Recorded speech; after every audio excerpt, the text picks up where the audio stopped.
नमस्कार मेरे प्रिय दोस्तों और मसीह में मेरे भाई और बहनों। आज दुनिया भर में हर जगह एक डर का माहौल है। ऐसा माहौल जिसके विषय में हमने कभी नहीं सोचा होगा। और मेरा आप लोगों से इस तरह रूबरू होने का एक मकसद है और वो ये है कि हम इस डर के विषय में बात करें। आज मैं आप लोगों के सामने कुछ प्रश्नों को लेके आया हूँ जिसके विषय में बाइबल जो है कुछ बातों को हमें बताती है। कुछ प्रश्न जिसे मैं आपके सामने रखना चाहूंगा। पहला प्रश्न, बाइबल में इस डर के विषय में क्या लिखा है। दूसरा प्रश्न, बाइबल हमें किस तरह से इस डर से लड़ने का हौसला देती है। मेरा तीसरा प्रश्न, क्यों जरूरी है कि हम अपने डर से बाइबल के द्वारा लड़ें। और चौथा प्रश्न, और कैसे बाइबल ही जो परमेश्वर की कही हुई किताब है और जो उसके पुत्र ने कही, कैसे हमें इस डर से निकाल सकता है। ये सारे विषय पर आज हम बात करेंगे। तो आइए कुछ तथ्यों को बाइबल से जानें। बाइबल में fear, do not fear and do not afraid के विषय में तकरीबन 365 बार, तकरीबन नहीं, बिल्कुल सही रीति से 365 बार लिखा है। हिंदी में अगर मैं इसे दोहराना चाहूं तो मैं इस प्रकार से कहूंगा कि डर, तू मत डर और तू मत घबरा के विषय में 365 बार लिखा हुआ है, बिल्कुल सही रीति से। और ये 365 बार अगर मैं इसे जानने की कोशिश करूं तो आप इस तरीके से समझ सकते हैं कि एक साल में 365 दिन होते हैं। यानी कि हर एक दिन के लिए परमेश्वर का वचन हमें इस बात को बताता है कि तुम मत डर।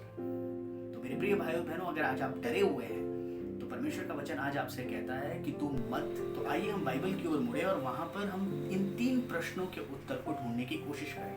सबसे पहला प्रश्न, बाइबल में इस डर के विषय में क्या लिखा है।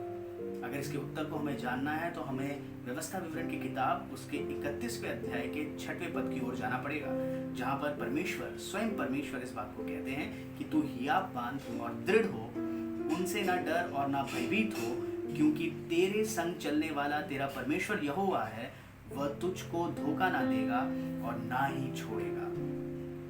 और सिर्फ इतना ही नहीं मेरे प्रिय भाई और बहनों, नए नियम की किताब में स्वयं प्रभु यीशु मसीह इस बात को कहते हैं कि तुम्हारे सर के बाल तक गिने हुए हैं, इसलिए तू मत डर, क्योंकि तेरा मूल्य जो है वो इन चिड़ियों से भी, जिसे हम बाहर देखते हैं, बहुत ही बहुमूल्य है। हम मत्ती रचित सुसमाचार 10वां अध्याय और 30 और 31 में इस बात को लिखा गया है।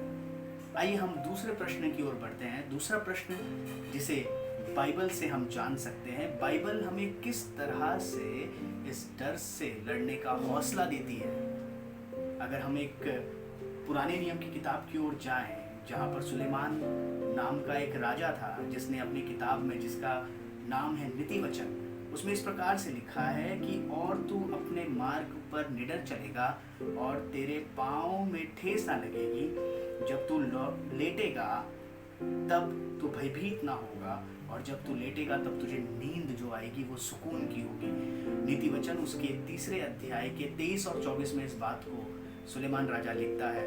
दाऊद अपने भजन में इस बात को लिखता है कि वह तो सदा तक अटल रहेगा, धर्मी का स्मरण सदा तक बना रहेगा, वह बुरे समाचार से नहीं डरता, उसका हृदय यहोवा पर भरोसा रखने से स्थिर रहता है। यानी कि जो परमेश्वर पर भरोसा रखता है वो डरता नहीं है, जो परमेश्वर पर भरोसा रखता है वो निडरता से अपने जीवन को जीता है। तीसरे प्रश्न की ओर मैं जल्द से जाना चाहूंगा और वो है, और कैसे बाइबल जो हमें परमेश्वर और उसके पुत्र का वचन है हमें इस डर से निकाल सकता है। तो मेरे प्रिय भाई और बहनों, बड़े ही संक्षिप्त में इसका कंक्लूजन देना चाहूंगा मैं, जो लिखा हुआ है यशायाह की किताब उसके 41 अध्याय के 10वें पद में, यानी कि 41वां अध्याय के 10वें पद में इस बात को लिखा गया है। और वहां पर परमेश्वर का वचन इस बात को कहता है कि तू मत डर, मैं तेरे साथ हूं। तो कितना ही अद्भुत चीज है, कितनी ही अद्भुत बात है कि स्वयं परमेश्वर इस बात को कह रहा है कि वो आपके साथ है। तो क्या आपको डरने की जरूरत है। तो इस शाम के समय पर मैं आपके सामने इस वचन को रखना चाहूंगा कि अगर आप में डर है तो उस परमेश्वर पे विश्वास करें, क्योंकि वो परमेश्वर कहता है कि तू मत डर, मैं तेरे साथ हूं। इस तरह के वीडियोस के लिए कृपया करके आप मेरे YouTube चैनल को सब्सक्राइब करिए। और आज आपने डर के विषय में सुना, मैं आने वाले समय में कुछ और लोगों को इस YouTube चैनल के माध्यम से लेके आऊँगा, जहाँ पर वो लोग आपसे इसी तरह के अलग अलग कुछ विषयों पर बात करेंगे। आज हमने डर के विषय में सुना, आने वाले सप्ताह में हो सकता है हम किसी और विषय पे सुने। तो प्लीज़ आप मेरे साथ बने रहिए, इस चैनल के साथ बने रहिए।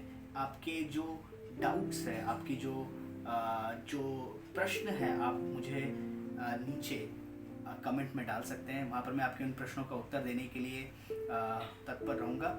इसके अलावा आप कृपया करके इस वीडियो को अनेक लोगों के साथ शेयर करिए, ताकि लोग जो इस संसार में इस वक्त डरे हुए हैं, परमेश्वर के इस वचन के द्वारा शांति प्राप्त करें। धन्यवाद।